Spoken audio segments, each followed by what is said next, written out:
नमस्कार विद्यार्थियों, मैं विनोद चौहान, प्रवक्ता विद्युत, राजकीय पॉलिटेक्निक महाविद्यालय जोधपुर से।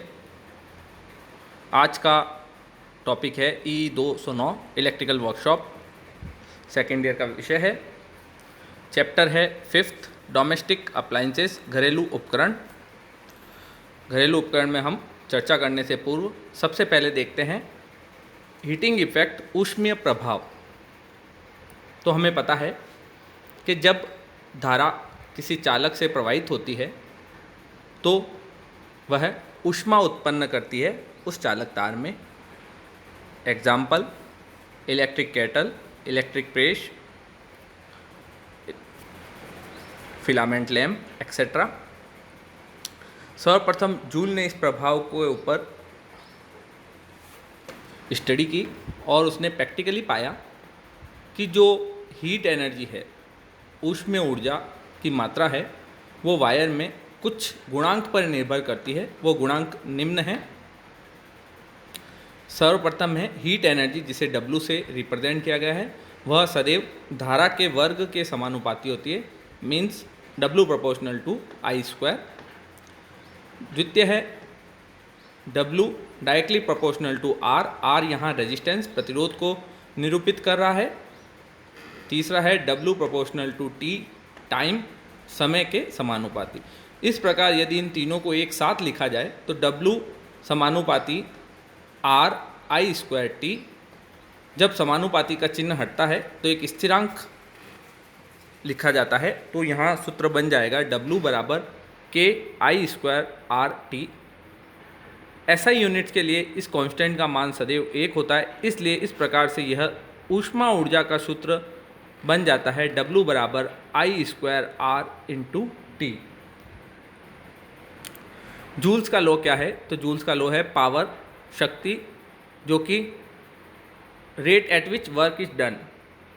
तो जिस दर पे कार्य किया जाता है उसे हम शक्ति कहते हैं। शक्ति होता है W/T। यहाँ शक्ति का सूत्र बन जाएगा, जब W को T से डिवाइड किया तो पिछले स्लाइड में हमने देखा W का सूत्र था I²RT। W की जगह इसका मान रखने पर I²RT, T से T कैंसिल आउट हो जाता है, तो P बराबर I²R जूल्स लॉ डिज़ाइन होता है। The rate at which heat is produce in a conductor is directly proportional to the square of current provided the resistance. तो जो हीट प्रोड्यूस हो रही है वह धारा के वर्ग के समानुपाती व प्रतिरोध के गुणनफल के बराबर होती है।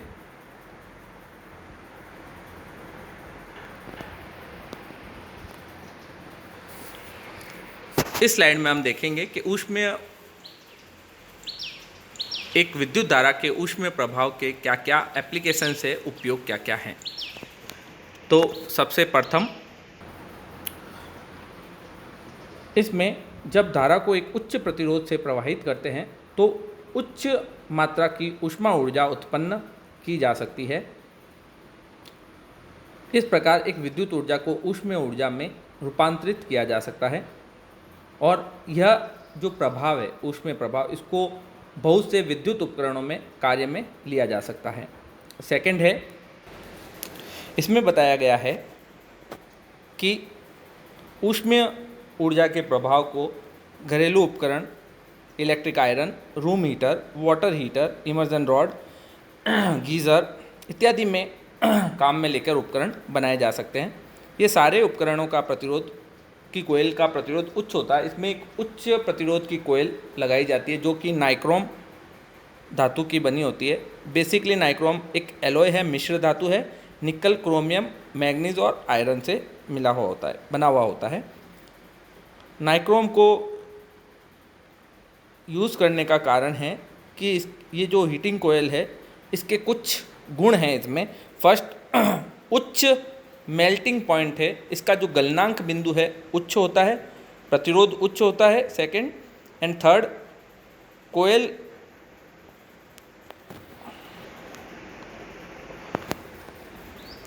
लंबे समय तक रेड हॉट कंडीशन में रखी जा सकती है, इससे कोई प्रभाव नहीं पड़ता है। तो इस प्रकार नाइक्रोम को यूज़ करने के ये 3 गुण इसमें प्रदर्शित किए गए हैं।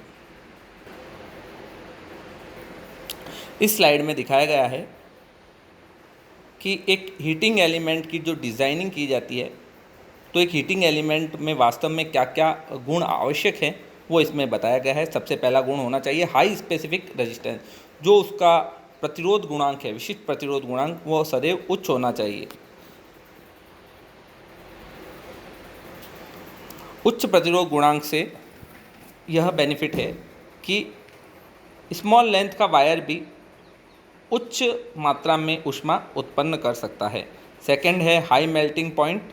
हाई मेल्टिंग पॉइंट इसलिए ताकि कि तापमान अधिक होने पर भी, तापमान जैसे जैसे बढ़ जाए, अधिक होने पर भी जो एलिमेंट है, जो कोयल है नाइक्रोम की बनी हुई, वह डिस्ट्रॉय नहीं हो, वो नष्ट नहीं हो, वो उच्च तापमान को सहन कर सके, ऐसा मेल्टिंग पॉइंट उसका होना चाहिए।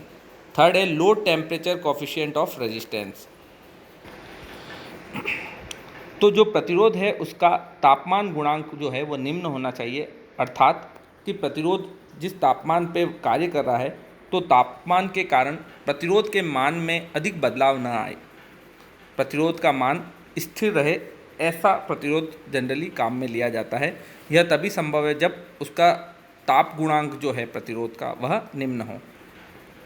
फोर्थ है फ्री फ्रॉम ऑक्सीडेशन, ऑक्सीकरण की प्रक्रिया से मुक्त हो, ताकि उसकी जो लाइफ है कोयल की वह अधिक हो। अदरवाइज अन्यथा ऑक्सीडेशन की परत चढ़ने से उसकी उम्र जो है वह घट जाती है।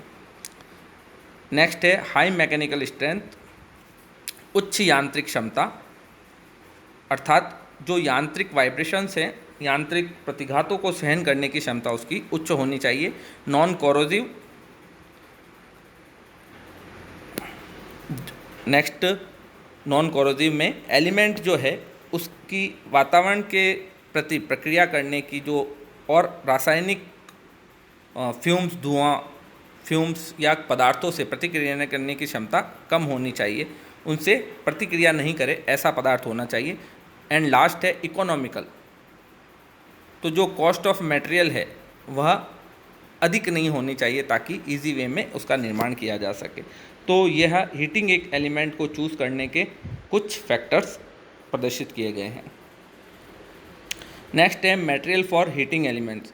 तो एलिमेंट्स के लिए कौन सा मटेरियल सबसे बेस्ट है वो इस स्लाइड में बताया गया है। इस पर हमने पहले ही चर्चा की है कि बेसिकली एक नाइक्रोम मटेरियल जो है उसके अंदर ये सारे गुण लगभग विद्यमान हैं, और नाइक्रोम जो है वह निकल, एल्यूमिनियम, क्रोमियम और आयरन का एक एलॉय है, जो कि हमने पिछली स्लाइड में देखा था। तो यहाँ दिखाया गया है कि एक निकल क्रोमियम एलॉय के साथ साथ हम दूसरे एलॉय भी काम में ले सकते हैं, जैसे निकल क्रोमियम आयरन, निकल क्रोमियम एल्यूमिनियम और निकल कॉपर। निकल क्रोमियम आयरन एलॉय सबसे सस्ता है, किंतु इसमें कुछ दिक्कत है। आयरन जो एलॉय में मिक्स किया जाता है वह कॉस्ट को तो घटाता है, किंतु साथ साथ उसकी लाइफ को भी घटा देता है, क्योंकि आयरन जो लोहा है वो बहुत जल्दी से ऑक्सीडाइज हो जाता है, ऑक्सीकरण उसका बहुत इजी वे में संभव है। तो इस प्रकार से यहाँ कुछ एलॉय के बारे में चर्चा की गई है। हम टेबल फॉर्म में देखते हैं कि कौन सा एलॉय बेस्ट है फैक्टर के अकॉर्डिंग। तो यहाँ दिखाया गया है टेबल में टाइप ऑफ एलॉय सबसे पहले दिखाई गई है। निकल क्रोमियम कंपोजिशन किस मात्रा में होता है, तो 80% इसमें निकल होता है, 20% क्रोमियम। कमर्शियल नेम इसका नाइक्रोम है। मैक्सिमम ऑपरेटिंग टेम्परेचर जो है वो 1150 डिग्री सेंटीग्रेड है। रजिस्टिविटी जो 20 डिग्री सेंटीग्रेड पे इस टेबल में दिखाई गई है वो है 1.03 माइक्रो ओम इंटू मीटर।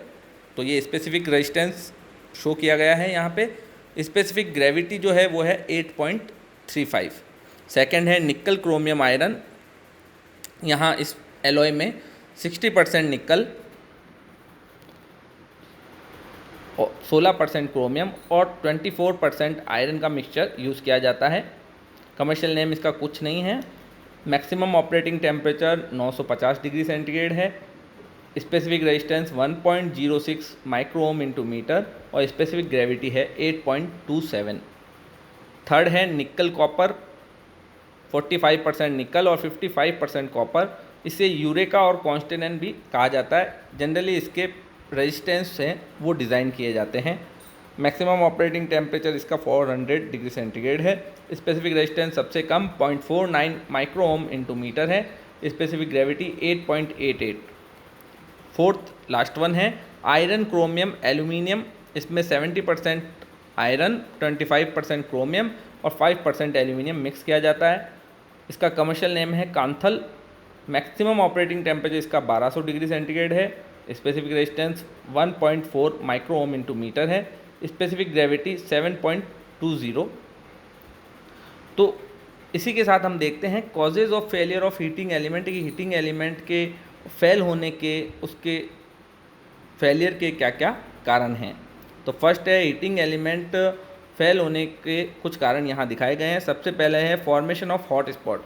यदि अगर हीटिंग एलिमेंट के धातु में कहीं हॉट स्पॉट का फॉर्मेशन बनता है तो वहाँ उसकी मैकेनिकल स्ट्रेंथ कम हो जाती है, तो यह एक कारण रहता है कि हीटिंग एलिमेंट वहाँ से ब्रेक करता है। सेकेंड है oxidation of the element. Oxidation और आपस में अणुओं के बीच की समता प्रक्रिया क्या है, उस पर यह निर्भर करता है। देन नेक्स्ट है गेन ग्रोथ इम्ब्रिटलमेंट। क्षणभंगुर जो कहा जाता है ब्रिटलमेंट को, उसके कारण भी अणुओं के बीच की उत्पन्न जो फोर्स है उसके कारण भी इसका फेलियर होता है। Contamination and corrosion. कंटेमिनेशन दूषित होना और कोरोजन जंग लगने से भी उसकी हीटिंग एलिमेंट का जो लाइफ है वह घट जाती है।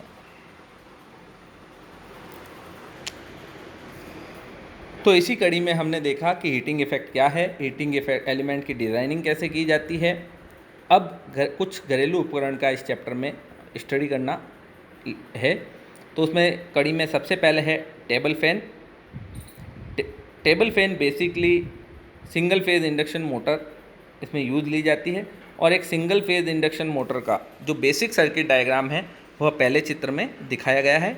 यहाँ पे स्टार्टिंग वाइंडिंग पैरेलल में कैपेसिटर के साथ अटैच है, यहाँ रेड कलर का कैपेसिटर दिखाया गया है, और जो रनिंग वाइंडिंग है उसे हम मेन वाइंडिंग भी कहते हैं और स्टार्टिंग वाइंडिंग को ऑक्सिलरी वाइंडिंग भी कहते हैं।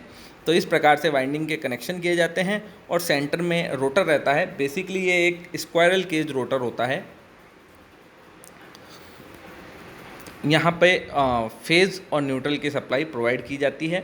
तो इस प्रकार से जो एक सिंगल फेज इंडक्शन मोटर का बेसिक सर्किट डायग्राम है, जो ceiling fan, table fan, even जो भी सिंगल फेज इंडक्शन मोटर जहाँ काम में आती है, वॉशिंग मशीन, वहाँ पे जो सर्किट डायग्राम है बेसिक वो यही रहता है। तो जब कभी भी कोई फॉल्ट आता है वाइंडिंग में तो इस सर्किट डायग्राम को हमें फॉलो करना होता है। टेबल फैन के कुछ पार्ट्स हैं जो नेक्स्ट पिक्चर उसके कंस्ट्रक्शन में दिखाए गए हैं। सबसे पहले मोटर की हाउसिंग होती है, जो बैक साइड में टेबल फैन के बैक साइड में पूरी कंप्लीट हाउसिंग होती है, जिसके अंदर कंप्लीट मोटर पार्ट इस्टेब्लिश होता है टेबल फैन का। देन टेबल फैन के आगे जो रोटेटिंग शाफ्ट होती है उसके ऊपर एक ब्लेड या इम्पेलर लगाया जाता है। ब्लेड की सेफ्टी के लिए ऊपर की तरफ एक आयरन का गार्ड या स्टील के गार्ड लगाई जाती है ताकि किसी का हाथ उसमें नहीं आए। देन टेबल फैन का एक बेस होता है जिसके ऊपर वह टिका रहता है, और ऑन ऑफ करने के लिए और उसकी स्पीड को कंट्रोल करने के लिए नीचे एक रोटरी स्विच और ऑन ऑफ स्विच लगा होता है। साथ ही पावर और प्लग इसमें शो किया गया है। तो इस प्रकार से एक टेबल फैन को प्रदर्शित किया गया है, किस प्रकार से उसकी संरचना होती है। एक टेबल फैन के इंटरनल पार्ट्स फर्स्ट पिक्चर में दिखाए गए, जिसमें ब्लेड्स, उसकी गार्ड जो बेसिकली जाली है नेट वो दिखाई गई है, उसके पीछे की housing, base, power plug, rotary switch, ये सारे इसमें इंगित किए गए हैं। जो बेसिक पार्ट होता है टेबल फैन का,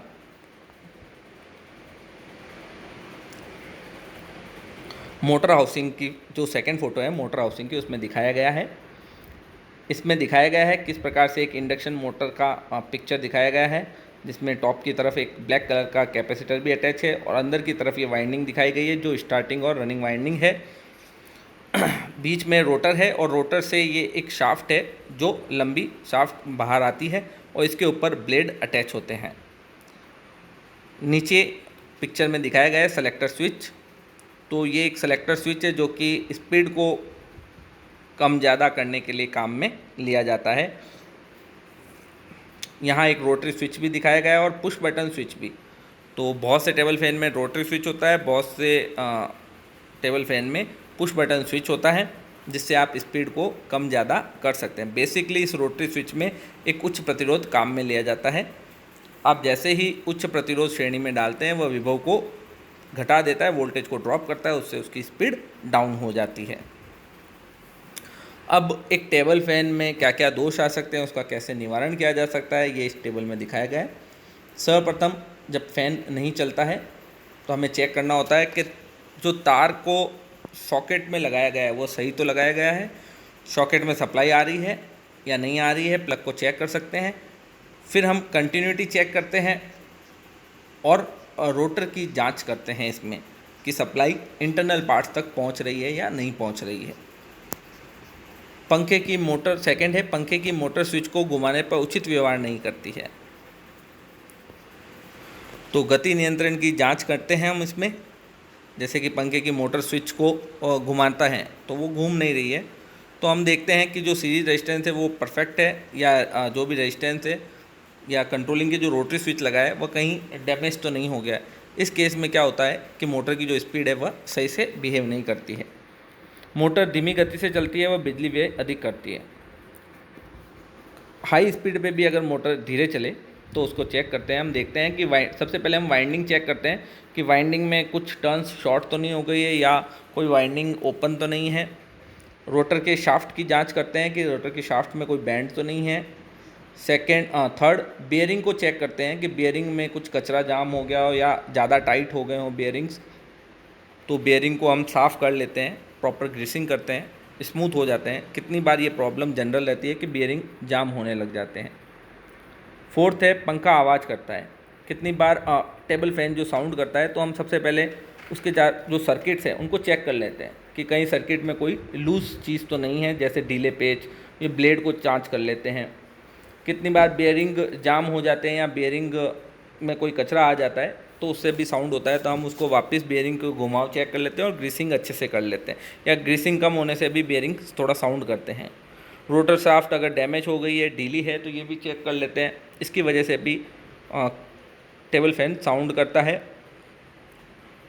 स्टेटर और रोटर के जो बीच गैप है उसको हम चेक कर लेते हैं कि कहीं आपस में रोटर और स्टेटर के बीच का गैप रिड्यूस तो नहीं हो गया, कि आपस में कहीं रगड़ तो नहीं खा रहे हैं। ब्लेडों के बैलेंस कंडीशन को चेक कर लेते हैं, कितनी बार ब्लेड मुड़ जाती है, डैमेज हो जाती है, तो उससे भी जब वो फुल रोटेशन पे होती है तो मैकेनिकल अनबैलेंस की वजह से साउंड क्रिएट करती है। टेबल फैन घूमता नहीं है, टेबल फैन में एक ऑप्शन होता है कि टेबल फैन रोटेट करके हवा दे सकता है, तो हम चेक करते हैं कि जो वार्म गियर और पिनी गियर है, जिसकी वजह से टेबल फैन का जो मैकेनिकल सिस्टम डिज़ाइन होता है उसकी वजह से वह घूमते हैं, तो वो चेक कर लेते हैं कहीं कट तो नहीं गए गियर कितनी बार घिस जाते हैं, उस वजह से ये प्रॉब्लम आती है। पंखे में चुंबकीय हम साउंड आना, कितनी बार टेबल फैन में एक हमिंग साउंड सुनाई देता है, ये बेसिकली जो एयर गैप कहते हैं हम एक रोटर और स्टेटर के बीच, वह रिड्यूस हो जाने पे आता है। इसलिए हम उसके लिए सबसे पहले रोटर को चेक करते हैं कि रोटर में कहीं मैकेनिकल डैमेज तो नहीं आ गया है, बैलेंसिंग उसकी चेक करते हैं। फिर उसके बाद बेयरिंग को चेक करते हैं, कितनी बार बेयरिंग की वजह से भी ये साउंड आता है, और इसके लिए हम मोटर की तेल पर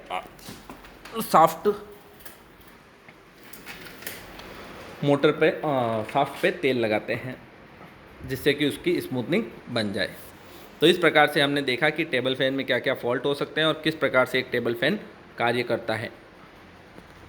नेक्स्ट वीडियो लेक्चर में हम देखेंगे दूसरे घरेलू उपकरण। धन्यवाद आप सभी का।